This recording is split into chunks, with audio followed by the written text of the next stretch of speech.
France, 1944. The war was supposed to be about good versus evil, allies versus enemies, us versus them.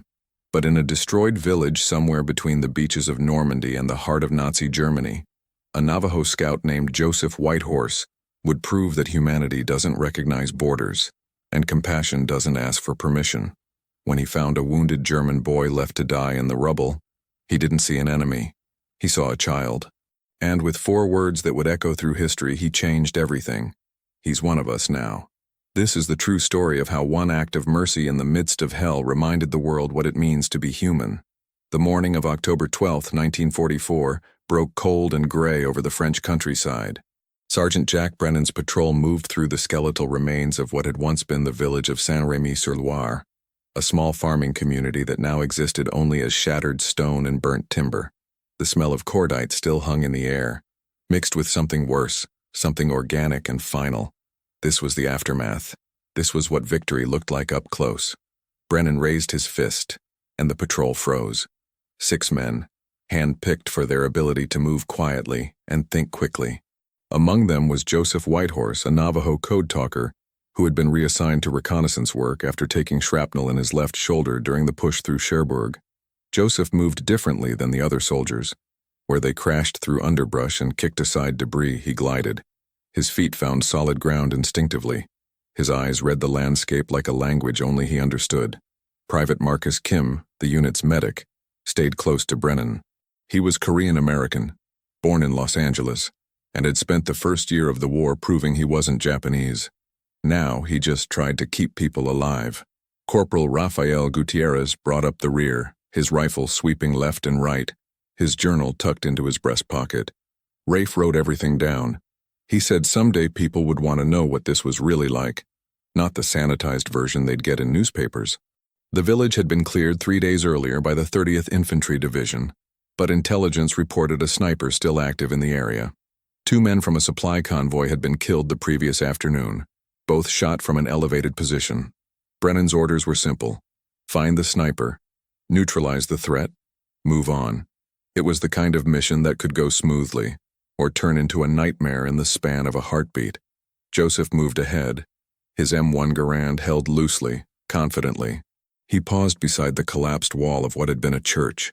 The bell tower had toppled, and the bronze bell lay half buried in masonry, its surface scarred by bullet impacts. He knelt, touched the ground, then looked up at the surrounding buildings. Brennan watched him, waiting. Joseph had a sense for these things, an instinct that had saved their lives more than once. Sniper's gone, Joseph said quietly. Tracks lead east, maybe 8 hours old. He's not coming back. Brennan frowned. You sure? Joseph nodded. Boot prints, German issue, he was alone, probably ran out of ammunition or got orders to fall back. Either way, he's not here. Brennan considered this, then keyed his radio. Command, this is Brennan. Village appears clear. No contact. Requesting permission to do a final sweep and return to base. The radio crackled. Roger, Brennan. Sweep and return. Be advised. Enemy activity reported 2 kilometers north. Don't linger. Understood. Out. They spread out, moving through the ruins with practiced efficiency. Most of the buildings were too damaged to hide anything, but they checked anyway. You didn't survive this long by getting careless. Joseph moved toward the eastern edge of the village, where a row of stone houses had partially collapsed into their own cellars. Something caught his attention, a detail out of place. He stopped, tilted his head, listening. There, a sound, faint, irregular, breathing, but labored, wounded. He moved forward carefully, rifle ready, and peered into the shadows of a collapsed doorway. At first he saw nothing, then his eyes adjusted, and he made out the shape. A boy, maybe 14 years old, wearing the tattered remains of a Hitler Youth uniform. The boy was pinned beneath a fallen beam, his leg twisted at an unnatural angle. Blood had pooled beneath him, dark and thick. His face was pale, lips blue. He was dying. The boy's eyes opened, and for a moment, they locked with Joseph's. There was no defiance there, no hatred. Just fear, just pain. Just a child who wanted to live. Joseph lowered his rifle and called out, Brennan, Kim, over here. The others arrived quickly, weapons raised. When they saw the boy, Reactions varied. Brennan's jaw tightened. Kim immediately moved forward, medic instincts overriding everything else. Rafe pulled out his journal, then thought better of it and put it away. Jesus, Brennan muttered. He's just a kid. He's German, one of the other soldiers said. Private Collins, a farm boy from Nebraska who'd lost his brother at Omaha Beach. Leave him. We've got orders. Joseph was already kneeling beside the boy, assessing the injuries. The beam across his leg was heavy, but not impossible to move. The bleeding was serious but potentially manageable. The boy watched him with wide eyes, too weak to resist, too frightened to understand. Kim, get over here, Joseph said. Kim hesitated, glancing at Brennan. The sergeant said nothing, his face unreadable. Kim made his decision and knelt beside Joseph, opening his medical kit. We can't stay long, Brennan said. Command wants us back. Then we work fast, Joseph replied. He looked at the boy and spoke in slow, clear English. We're going to help you. Understand? Help. The boy didn't respond, but his breathing steadied slightly, as if some deep part of him recognized the tone, the intent. Joseph and Kim worked together to lift the beam. It took 3 men, Collins reluctantly joining in. The boy screamed when his leg came free, a raw sound that echoed through the ruins. Kim immediately applied a tourniquet, then began cleaning and bandaging the wound. It was bad, compound fracture, possible infection already setting in, but it wasn't hopeless. Why are we doing this? Collins asked, his voice tight. He's the enemy. He'd kill us if he could. Joseph looked up at him, his dark eyes steady. He's 14, he's not killing anyone. He's wearing their uniform. So was my grandfather when the U.S. Army forced him onto a reservation, Joseph said quietly. Uniforms don't tell you who someone is. They tell you who someone was told to be. Collins had no answer to that. He stepped back, shaking his head. Kim finished the bandaging and sat back. He needs a hospital. Real surgery. Without it, he'll lose the leg. Maybe his life. Brennan looked at Joseph. What are you thinking? Joseph reached into his pack and pulled out a canteen, held it to the boy's lips. The boy drank, coughing, then drank again. Joseph's face was calm, almost serene. He looked like he was somewhere else, somewhere beyond the war. In my culture, Joseph said, there's a teaching. If you save a life, that life becomes part of your people. You don't ask if they deserve it. You don't ask if it's convenient. You see someone dying, you help. That's what makes you human. He looked down at the boy, then back at Brennan. He's one of us now. The words hung in the air, heavy with meaning. Rafe would later write in his journal that it was the most profound thing he'd ever heard, that in that moment, surrounded by destruction and death, Joseph Whitehorse had reminded them all why they were fighting in the first place. Not to kill, but to protect. Not to destroy, but to preserve. Not to divide, but to recognize the shared humanity that connected them all. Brennan was silent for a long moment. Then he nodded. We take him back. Kim, rig a stretcher. Collins, help him. We move in 5 minutes. They fashioned a stretcher from salvaged wood and a tarp, carefully loaded the boy onto it. Joseph stayed beside him, speaking softly in Navajo. The boy didn't understand the words, but he seemed to understand the intent. His breathing eased. His eyes closed. The journey back to base was slow and tense. They moved through contested territory, every shadow a potential threat. Joseph walked beside the stretcher, one hand on the boy's shoulder, steadying him when the terrain got rough. Kim monitored vitals, administering morphine when the pain became too much. Brennan led from the front, his jaw set, committed now to seeing this through. They reached the forward operating base as the sun was setting. Lieutenant Harrison met them at the perimeter, his expression shifting from confusion to disbelief when he saw the stretcher. Sergeant Brennan, what the hell is this? Wounded civilian, sir, Brennan said, the lie coming easily. Found him in the village, needs medical attention. Harrison looked at the Hitler Youth uniform, then at Brennan. That's not a civilian, Sergeant. He's 14, sir. He's a child. Harrison's face hardened. He's an enemy combatant. We have protocols. With respect, sir, he's a prisoner of war who requires medical treatment under the Geneva Convention, Brennan said. Private Kim has stabilized him, but he needs surgery. Harrison looked like he wanted to argue, but he was also a by-the-book officer, and Brennan had just invoked the rule book. Fine, get him to the medical tent. But I want a full report, Sergeant. This better not come back on me. Yes, sir. They carried the boy to the medical tent where an exhausted army surgeon took one look and started barking orders. Joseph stayed until the boy was taken into surgery, then stepped outside into the cool evening air. Rafe joined him, pulling out his journal. I'm writing this down, Rafe said. What you did today, what you said. People need to know. Joseph shook his head. I didn't do anything special. I just did what was right. That's exactly why people need to know, Rafe replied. He wrote in silence for a moment, then looked up.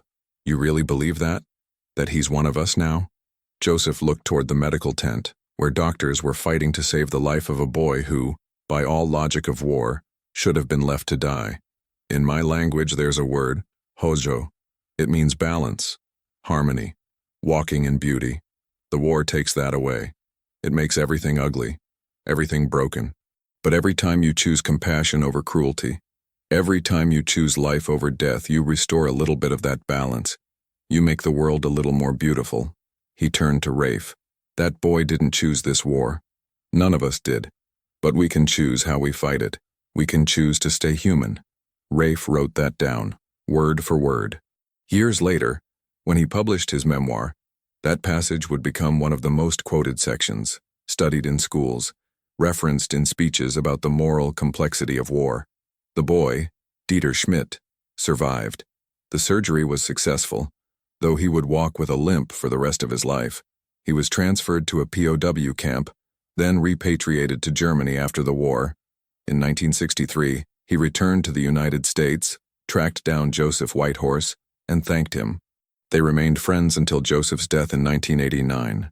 Dieter would later say that the moment Joseph knelt beside him in that ruined village was the moment he stopped believing in the ideology that had sent him to war. He saw, in the eyes of a man he'd been taught to see as inferior, a humanity that his own leaders had never shown him. He saw what it meant to truly be strong, not to dominate, but to protect, not to conquer, but to care. The story spread quietly through the ranks. Soldiers who heard it carried it with them, a reminder that even in the darkest moments there was still room for light. Some dismissed it as sentimentality, a dangerous distraction in a world that demanded hardness. But others understood what Joseph had understood, that the true battle wasn't just against the enemy in front of you, but against the part of yourself that the war wanted to turn into something unrecognizable.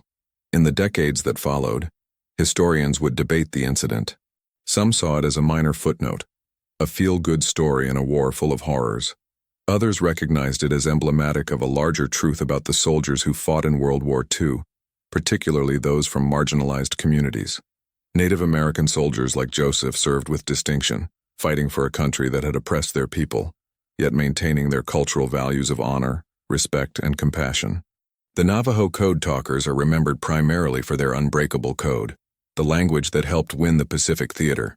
But their contribution went beyond cryptography.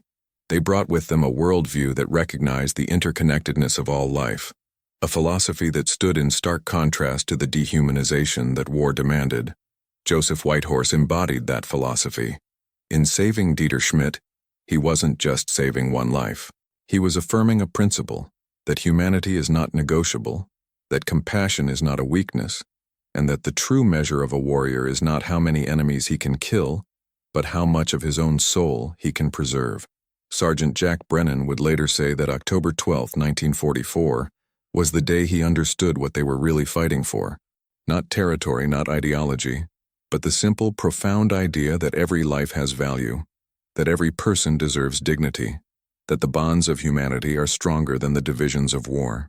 Private Marcus Kim would carry the memory of that day through the rest of his service, through medical school, and into a long career as a trauma surgeon. He would tell his students that the most important lesson he ever learned came not from a textbook, but from watching a Navajo scout kneel beside an enemy child and choose mercy over vengeance.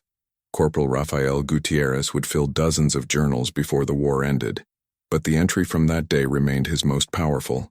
He wrote, "Today I saw something I didn't think was possible in war. I saw a man look at his enemy and choose to see a brother. I saw hatred lose and love win. I don't know if we'll win this war, but I know that as long as there are men like Joseph Whitehorse, we'll never lose ourselves." The war would continue for another 7 months. More villages would be destroyed. more lives lost, more horrors witnessed. But for the men of that patrol, something had changed. They had seen proof that the war didn't have to consume them, that they could pass through the fire and emerge still recognizably human. Joseph Whitehorse never sought recognition for what he did. He didn't see it as heroic, just necessary. When asked about it years later, he would simply say, "We're all related. That's what my grandfather taught me. The German boy, the American soldier, the French farmer, we're all part of the same family. The war tried to make us forget that. I just refused to forget." That refusal, that simple, stubborn insistence on maintaining his humanity in the face of inhumanity, is perhaps the greatest act of resistance any soldier can perform. It's easy to hate in war. It's easy to dehumanize, to reduce the enemy to a target, a threat, an abstraction. What's hard is to look at someone you've been told to kill and see a person. What's hard is to choose compassion when cruelty would be easier. What's hard is to stay human when everything around you is inhuman. Joseph Whitehorse did the hard thing, and in doing so he gave everyone who heard his story permission to do the same. He proved that you don't have to let the war turn you into something you're not. You don't have to sacrifice your values to survive. You don't have to become a monster to fight monsters. He's one of us now. 4 words, a lifetime of meaning, a reminder that in the end, there is no us and them. There's only us. Only humans trying to survive, trying to find meaning, trying to hold on to something good in a world determined to take it away. The village of Saint-Rémy-sur-Loire was rebuilt after the war. The church was reconstructed, the bell rehung. Today, a small plaque stands near the eastern edge of the village, where the old stone houses once stood. It reads, in French and English, "In memory of all who suffered here, and in honor of those who chose mercy over hatred." May we never forget that our common humanity is stronger than any force that seeks to divide us. Dieter Schmidt visited that plaque in 1985, accompanied by Joseph Whitehorse. They stood together in silence, 2 old men who had once been on opposite sides of an unimaginable conflict, now bound by something deeper than war, deeper than nationality, deeper than the ideologies that had tried to tear the world apart. A French journalist who witnessed the moment asked Joseph what he felt, standing there after all those years. Joseph looked at Dieter, then at the rebuilt village, then back at the journalist. "I feel grateful," he said. "Grateful that I listened to my grandfather's teachings. Grateful that I didn't let the war take away what made me who I am. Grateful that this man survived to live a good life, to raise a family, to prove that choosing life over death is always the right choice." Dieter spoke then, his English accented but clear. "Joseph gave me more than my life that day. He gave me back my humanity. I had been taught to hate, to see people as inferior or superior based on race, nationality, religion. But when he knelt beside me, when he looked at me with kindness instead of hatred, everything I had been taught collapsed. I realized I had been lied to. I realized that the only thing that truly matters is how we treat each other when everything else is stripped away." The journalist asked if they had stayed in touch after the war. Dieter smiled. "Joseph is my brother, not by blood but by something stronger. He saved my life, yes, but more than that, he showed me what it means to be truly strong. Strength is not domination. Strength is compassion. Strength is choosing to be human even when the world gives you every reason not to be." They visited Joseph's family in New Mexico after that trip, where Dieter met Joseph's children and grandchildren. They shared stories, shared meals, shared laughter. The children asked Dieter what the war had been like, and he told them the truth, that it was terrible, that it was senseless, that it was something that should never happen again. But he also told them about their grandfather, about the man who had shown mercy when mercy was the hardest thing in the world to show. "Your grandfather," Dieter told them, "is the reason I believe in goodness. When I see hatred in the world, when I see people divided by fear and ignorance, I remember that day in France. I remember that even in the darkest moment of human history, there was still light. Your grandfather was that light." Joseph's grandson, a young man named Thomas, asked his grandfather why he had done it. Why had he risked everything to save an enemy soldier? Joseph thought for a long moment before answering. "In Navajo tradition," he said, "we believe that all life is sacred, that we are all connected in the web of existence. When you harm another, you harm yourself. When you help another, you help yourself. The boy I found that day was not my enemy. He was a child, caught in something beyond his control, suffering and afraid. How could I walk away from that? How could I call myself a man, a warrior, a human being if I turned my back on someone who needed help? He paused, his weathered hands folded in his lap. The war wanted me to forget those teachings. It wanted me to see the world as us versus them, good versus evil, allies versus enemies. But my grandfather taught me that those divisions are illusions. There is only life, and our responsibility to protect it wherever we find it. That's what I did. That's what any of us should do. Thomas would later become a teacher, and he would share his grandfather's story with his students every year. He would tell them that history is not just about dates and battles and treaties. It's about moments like the one in Saint-Rémy-sur-Loire, moments when individuals choose to be better than the circumstances that surround them, moments when compassion triumphs over cruelty, moments when humanity refuses to be extinguished. The story of Joseph Whitehorse and Dieter Schmidt has been told and retold over the decades, each telling adding new layers of meaning.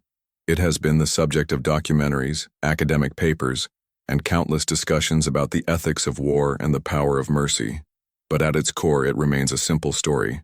A man saw another human being in pain and chose to help. Nothing more complicated than that. Nothing more profound than that. In 1989, Joseph Whitehorse passed away at the age of 73. His funeral was attended by hundreds, including Dieter Schmidt, who traveled from Germany to pay his respects. Dieter stood before the assembled mourners and spoke about the man who had saved his life 45 years earlier.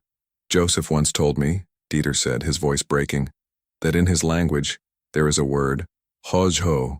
It means walking in beauty, living in harmony with the world. Joseph walked in beauty every day of his life. He showed me that beauty is not something you find. It's something you create through your actions, through your choices, through your refusal to let hatred and fear control you. He looked at Joseph's family, tears streaming down his face. I owe him everything. My life, yes, but also my understanding of what it means to be a good man. He taught me that our humanity is not something we are born with and keep automatically.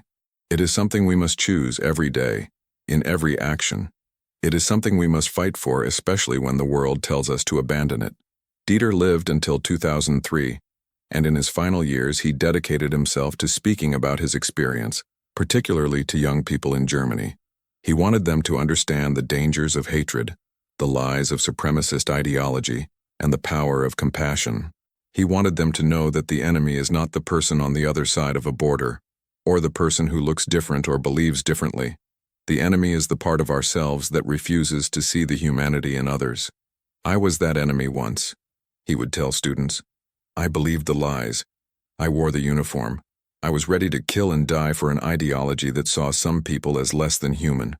And then a man from a people my leaders called inferior showed me what true superiority looks like. Not the power to dominate, but the strength to show mercy. Not the ability to destroy, but the courage to preserve. Not hatred, but love. The students would ask him if he felt guilty for his part in the war, and he would answer honestly, every day. But Joseph taught me that guilt without action is just self-indulgence. The way to honor the mercy I was shown is to show mercy to others. The way to atone for the hatred I once carried is to spread love. The way to make meaning from suffering is to prevent others from suffering the same way. Today, the story of Joseph Whitehorse and Dieter Schmidt is taught in schools around the world as an example of the moral complexity of war and the enduring power of human compassion. It reminds us that even in the darkest chapters of history, there are moments of light. Even in the midst of systematic dehumanization, there are individuals who refuse to participate. Even when the world is divided into camps of us and them, there are those who insist on seeing only us.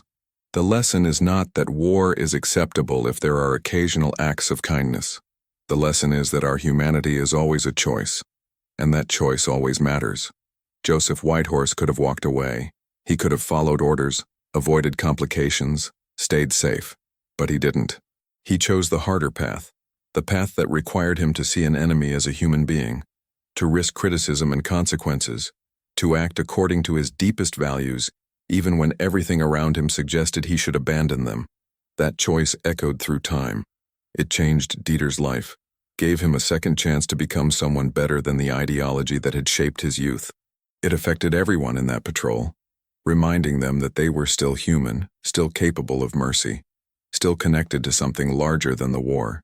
It inspired Rafe to document the truth of what soldiers experienced, not just the violence but also the moments of grace.